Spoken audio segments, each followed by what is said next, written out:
Kia ora koutou katoa, no mai haere mai ki te manatu hauora. Welcome back after a bit of a break to the Ministry of Health. Thanks very much for coming up today.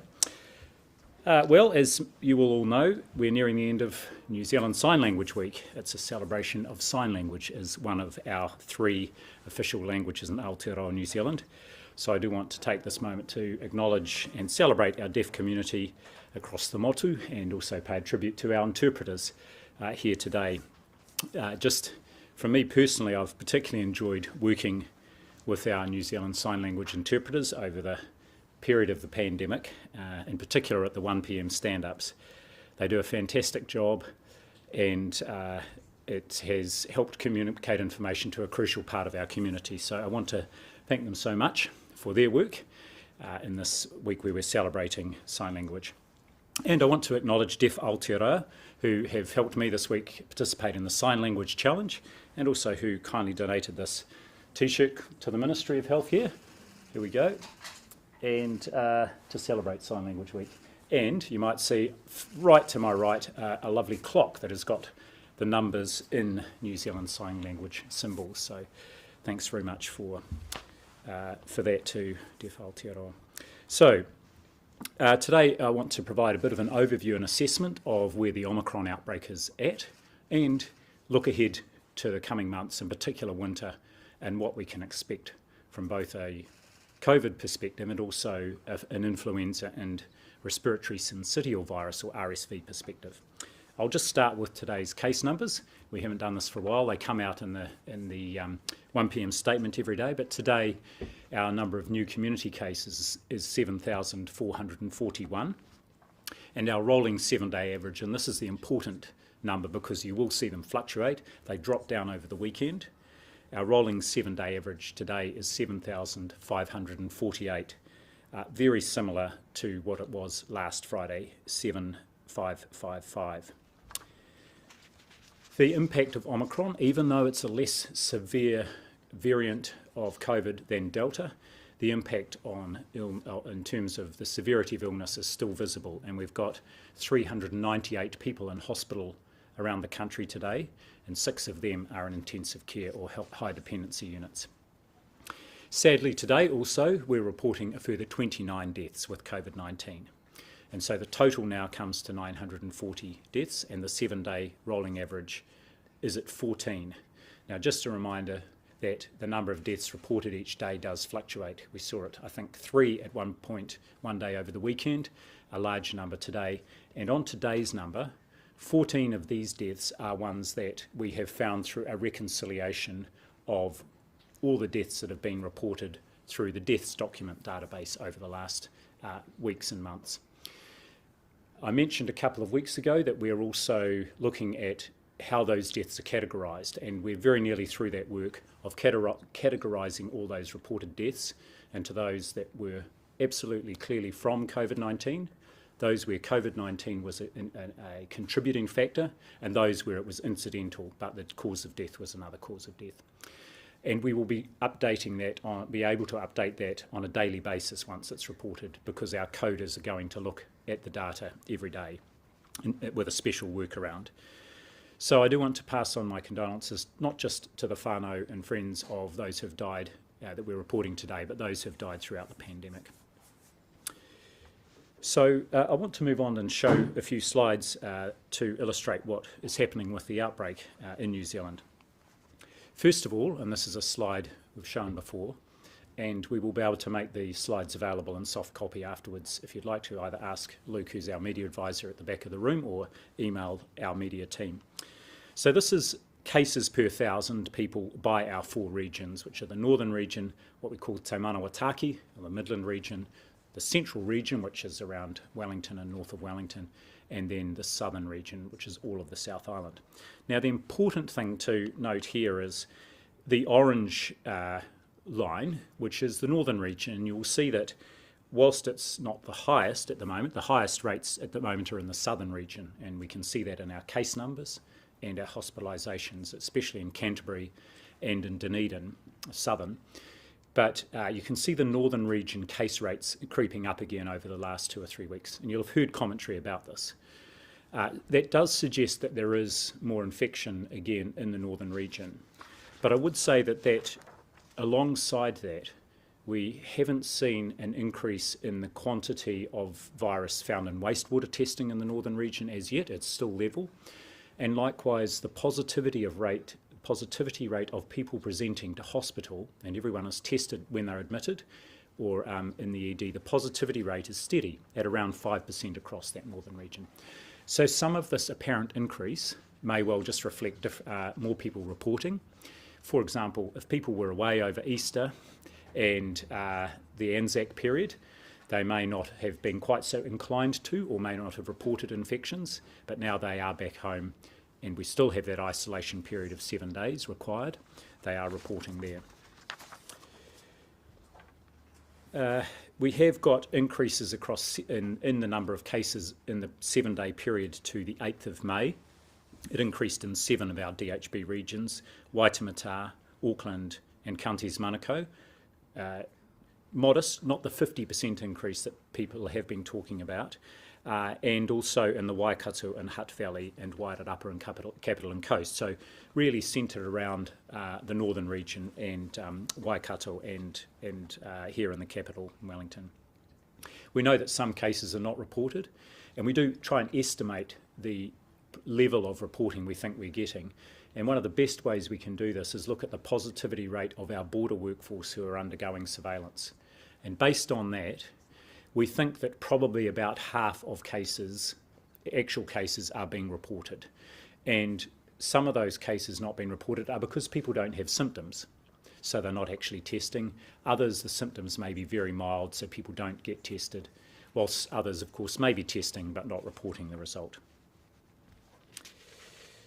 On testing, you will recall, and as part of our standard practice through the review, through the pandemic, we've reviewed our ongoing response, particularly when things haven't gone as they should have. And in March, I commissioned a review to look at the backlog of PCR tests that we had in the early part of the Omicron outbreak. And when we made that shift to rapid antigen testing, I've received that review, that external review. My team is going through it. We are developing up our response, and I will be speaking to both and releasing the review and our response to it in early June. Our second slide has got a few things in it, but what this is showing is our modelling of hospitalisations as we expected in the outbreak to date. And then the black line with all the dots is the actual hospitalisations and how that has mapped. And then it's looking forward to 2 scenarios that our modelling suggests could happen through winter. And I'll come on to those a little bit more. But the scenario A, the blue line, is a lower peak, perhaps delayed till around August, September, so later in winter. But the scenario, of course, that it behoves us to plan for is the second scenario, scenario B, which sees, and we may be seeing this, an increase in cases and on top of that hospitalisations through May, and then another quite large peak, another outbreak again through winter. We know that winter tends to bring more respiratory illnesses. People are inside more, and so there's more opportunity for the virus to spread. We can see, of course, that there has been a decline in hospitalisations, which peaked about where the modelling suggested, just over 1,000 on the 22nd of March. But the decline in hospitalisations has been lower. And I dare say in the case of both cases, we thought our case numbers would come back to a baseline of around 3,000 to 5,000 a day. In fact, they seem to have bottomed out at around 7,500 a day. And hospitalisations have levelled off at the mid-300s. We can see today 398, maybe going up again. So it seems we've probably reached the nadir, the bottoming out of both cases and hospitalisations from this outbreak, and we may well be on our way back up again. And again, that scenario, the one we're planning for, scenario B, is potentially for another quite large outbreak in winter. I'll come back to that. I've got a couple more slides on that to show the impact of flu and RSV and COVID. But before I do that, just a quick summary of key international developments. In North America, we can see cases starting to rise again. It started on the East Coast, as have all their outbreaks, and moving across the country. And of particular interest is that the predominant, or the variant that is driving most of that increase, is the BA.2.12.1 subvariant. And we have detected a few cases of that here in New Zealand, all having come from the USA. Now makes up 40% of cases in the USA, and their hospitalisations are also increasing again. It will be interesting to see just what sort of cross-immunity people who have been infected with earlier subvariants of Omicron have got against this new subvariant. South Africa, we know about, it's seen quite a big surge in cases driven by the BA4 and BA5 subvariants. We've found a few cases of each of those here in New Zealand. And likewise, looking at the UK and Australia, they've experienced two quite distinct Omicron outbreaks. Initially an early BA1 related one, which was in December, January, and then a BA2 related one in March and April. And each one having quite a significant increase in cases. New South Wales is following a similar pattern to New Zealand, and their cases have plateaued down again at a level maybe similar to ours, and that's driven by BA2 subvariant, as is our one. The important thing about this is we've got some early evidence about perhaps a slight transmission advantage for some of these newer variants, the BA4 and 5 and the XE subvariant and the others. But what we don't know yet is whether they cause any more serious disease than the BA2. The other thing that is emerging internationally is more information about the importance of vaccination and providing protection even if someone has had COVID. And there's a phrase that's been coined for this, describing this as hybrid immunity. And some studies that have been published recently that show that for people who have had Omicron infection, if they go on and have a booster dose after a delay, that affords a much higher level of protection than just the protection afforded by having been infected per se. So this is a very important message for the many people who have been infected over the recent months and who may not have had their booster. Yes, our advice is to wait 3 months, but it is absolutely worthwhile going in and getting that booster dose, the third dose, as soon as you are eligible for it, to help protect yourself from potentially being reinfected and, of course, protecting others around you. On the subject of reinfection, we've just provided some updated guidance to the sector around whether and how to test people who might be reinfected with COVID. There is a risk. It seems to be a small risk, but there is a risk of being reinfected with COVID within 90 days of a first infection. It happens rarely, and the guidance we've provided out to the health system is designed to support appropriate testing and management in that case. We're continuing to monitor both the international evidence and our own experience here around reinfection. And what we're really looking in particular at is whether these new subvariants are more likely to cause reinfection for people. But just to say again, all the measures that help prevent you getting infected in the first place will help prevent you getting reinfected. That is a risk, and so the usual things are very important. Get that booster if you haven't had it as soon as possible. Use masks when in indoor environments outside of the home, and of course stay home if you are unwell, whether it's COVID or not. Now, a little more on our winter modelling. We've passed the peak, it seems, of the current Omicron outbreak, but we are preparing, as that earlier slide showed, for another potential peak during winter, and that could be quite high. At the same time, we have been anticipating and are planning for concurrent infections with influenza. We're already finding some here, particularly down in the lower part of the South Island. They've found some influenza A, and it seems there's some in the student population in Dunedin, and now also some in Queenstown. So we have some isolates. What we've seen in the Northern Hemisphere is that the flu and RSV seasons through their winter were quite low, but actually they've got a bit of a surge again now. And recently, Australia is finding some influenza A especially.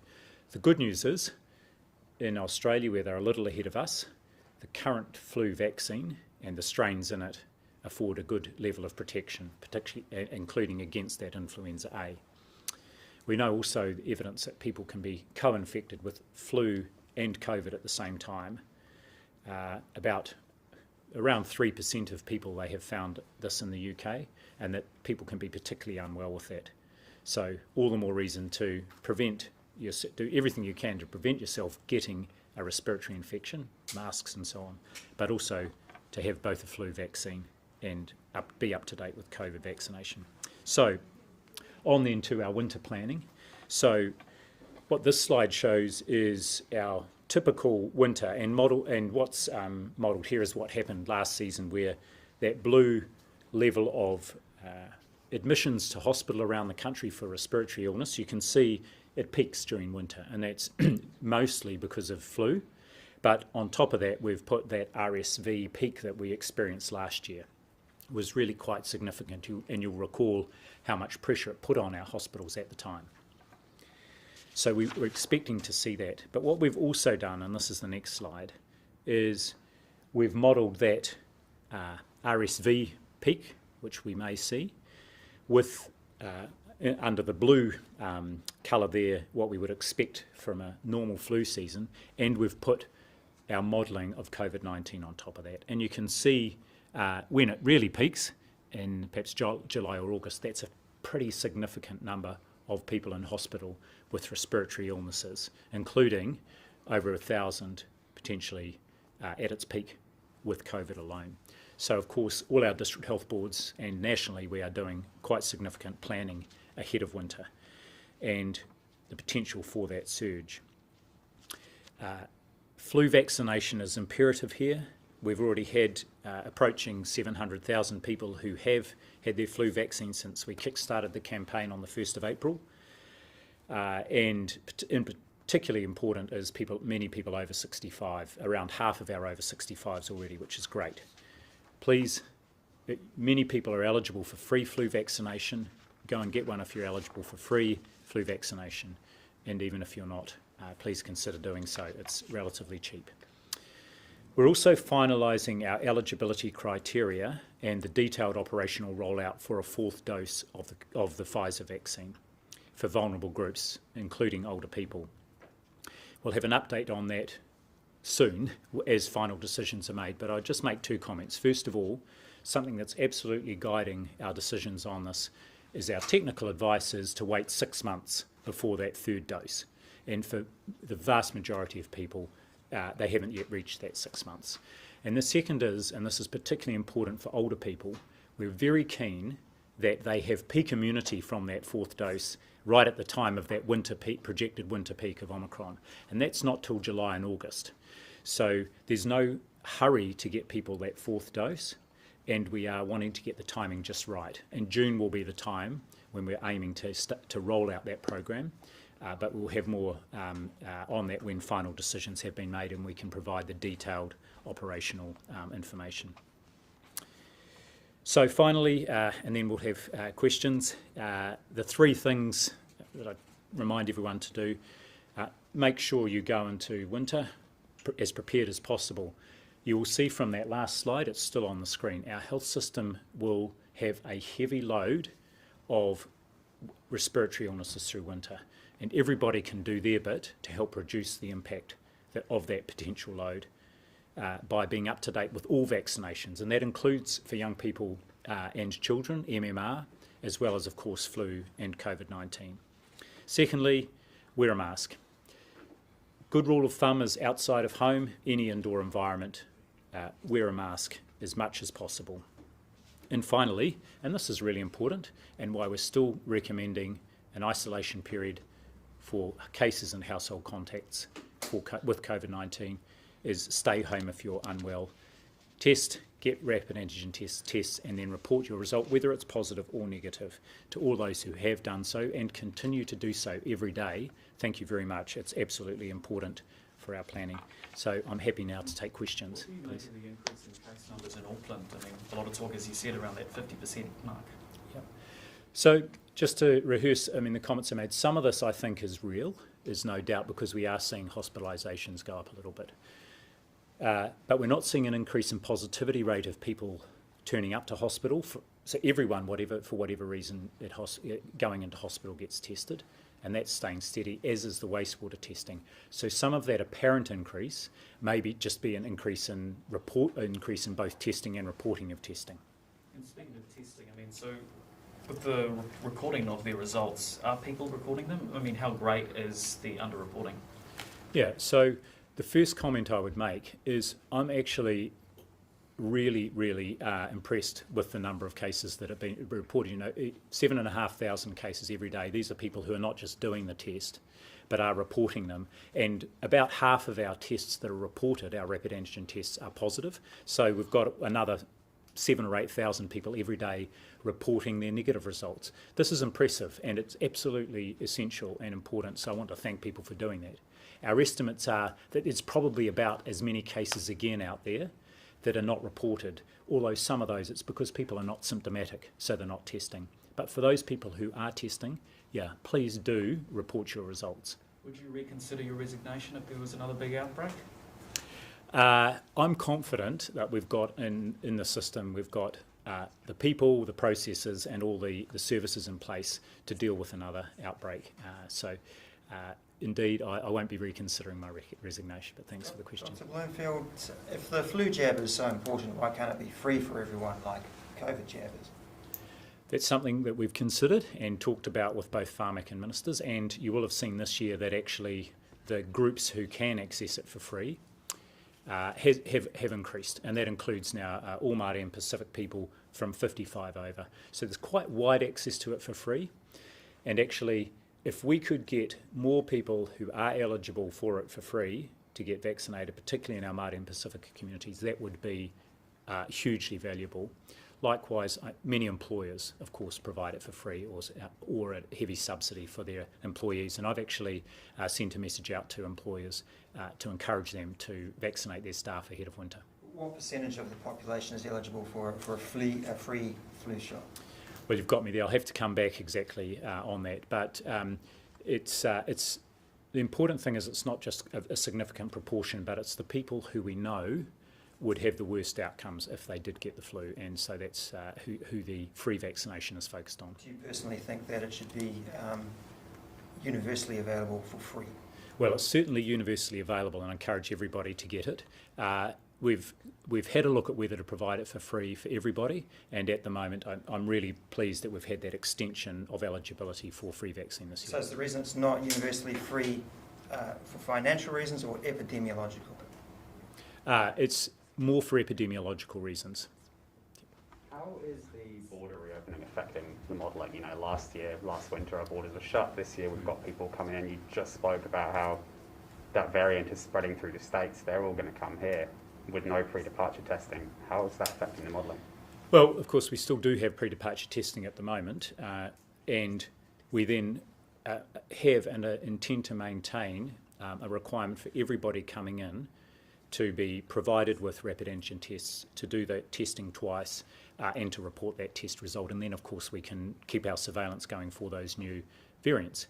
And those people that do test positive, who have arrived recently, are required to isolate for that 7-day period. So that maintaining that isolation requirement for cases is absolutely fundamental to our ability to control the outbreak in New Zealand, and including any onward flow of any new variants that might come into the country. Many countries don't still have that requirement for either testing on arrival, which is much more important than actually pre-departure testing. But at the moment, of course, we still have got the latter in place. What if any initiatives or events have health officials planned to encourage an uptake in boosters? Yes, this is vexing us. We have been pushing this for quite a while, very hard, with advertising, and all the infrastructure is still out there to get booster rates up. I should say our booster rates have levelled off at almost identical rates to what other countries that had very high initial course rates. So it seems to be an issue internationally. We're looking at that, and in particular how we can get those rates up, and our paediatric vaccination rates up, which aren't at the level which we want and we're hoping for. So our approach now is this one of really positioning it around getting ready for winter. and includes a range of things, including flu vaccination. Would there be a Super Saturday type event? We haven't planned for that, but of course we'll keep every option on the table. How many of the current cases are kids who caught COVID at school since the holidays? I don't have that information. What we will be able to do is provide a breakdown, and it may be in the 1 o'clock statement, of the age breakdown. At the moment, still the majority of cases are in our younger age groups. So when I say that, sort of under 35s, for those of you who are in that age group, you're still young. But the fastest increase in rate is in our older age groups, and that's why I think we're seeing our hospitalisations start to go up again. On the updated vaccination passes, there was the second point made around how if you've been infected but haven't had your booster, you can still get a vaccine pass. How much is that an honesty system? Say if they need to get brought back, how much is that relying on people to do the right thing and say they have been infected when they could just lie? Well, the easiest way for us to know that people have been infected is they've recorded a test, a rapid antigen test online. So for most people that will be the case, so we will be able to verify. There will be some people who have been infected, did a rapid antigen test, maybe didn't upload it or didn't test, and of course that will require an honesty system, but there will be a process that we will make public over the next couple of weeks as to how they can get a temporary vaccination pass until they're due for their booster, which will be 3 months after their second dose. 3 months after their infection. And the Disability Commissioner found that the disability community did feel quite left out in a lot of previous decision making. How much engagement are you going to be doing with them going forward in future decisions? Yeah, what I would say is that, and I've looked at the report from the Disability Commissioner and our response to it, the majority of those issues that were identified, we had already started engaging with much more robustly and also appropriately with the disability community. So I'm confident that our engagement with the disability community around care in the community model, around vaccination and around the broader response is much stronger than it was certainly early on, and those were the issues that the disability community rightly pointed out we could have done better on. And I'll on just the... go Oh, yeah. I was just going to go back to Auckland, if that's okay, around that. I guess the increase in cases now, are you concerned that we're kind of going to see a second wave much earlier than winter at all? It's possible, and I'll just go back to that slide there where you can see one of the scenarios that's been modelling is showing a possibility of a sort of another smaller surge during May and then dropping down again before that peak. It's too early to say, but this might be what we're seeing, and of course if it does happen we will likely see it in Auckland first. I was just going to say, are we seeing any, or are you aware of any kind of staffing issues at present in the Auckland hospitals due to infection? So the staffing issues are less severe than they were right in the middle of the big early outbreak in Auckland and indeed around the country. But the issues caused by the outbreak were on top of kind of existing staffing pressures. So this is one of the key things that is part of the DHB plans for winter is working out how they will anticipate staff absences, maybe of 10 to 15%, and work out how they will redeploy staff, not just inside the hospital, but potentially out into aged residential care to support aged residential care if their staff members have to stay off work as well. So that's a really fundamental part of the planning. Dr. Bloomfield, back in March, it was reported that doctors and health service providers were trying to get more guidance about long COVID. Yeah. How much progress has been made with that, and what support is currently available for people with long COVID? Some have reportedly been having a lot of trouble getting help for free. Yes, so this is clearly an emergent area, both our understanding of long COVID and indeed then what can be done to support and help people manage their symptoms. We've got a good stream of work on this, and we did a briefing on it I think about a month ago. I had Dr. Ian Town here who talked about that.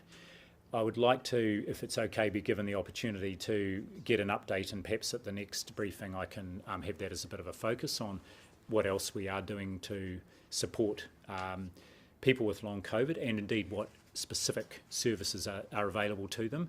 including those which they may or may not have to pay for. But we are absolutely working on this. I mean, given that this issue was raised more than 2 months ago, how satisfied are you with that rate of progress? It sounds pretty slow.